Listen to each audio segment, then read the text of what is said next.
நம்பினேன் உன்னையே நம்பினேன் ஸ்கந்தகுரோ உன்னையன்று இவ்வுலகில் ஒன்றுமில்லை என்றுணர்ந்தேன். நன்கறிந்து கொண்டேன் நானும் உனதருளால் விட்டிட மாட்டேன் கந்தா வீடதருள் வீரே.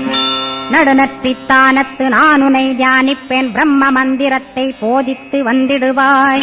சுழுமுனை மார்க்கமாய் ஜோதியைக் காட்டிடுவாய் சிவயோகியாக எனச் செய்திடும் குருநாதா. ஆசையறுத்து அறநடியைக் காட்டிவிடும் மெய்யடியராக்கி மெய்வீட்டில் இருத்திவிடும். கொங்கு நாட்டிலே கோயில் கொண்ட ஸ்கந்தகுரோ கொல்லிமலை மேலே குமரகுருவானவனே. கஞ்சமலை சித்தர் போற்றும் ஸ்கந்தகிரி குருநாதா கருவூரார் போற்றும் காங்கேயா ஸ்கந்தகுரோ. மருதமலை சித்தன் மகிழ்ந்து பணிம் பரமகுரோ சென்னிமலை குமரா சித்தர் கருள்வோனே. சிவவாக்கிய சித்தருளை சிவன்மலையில் போற்ற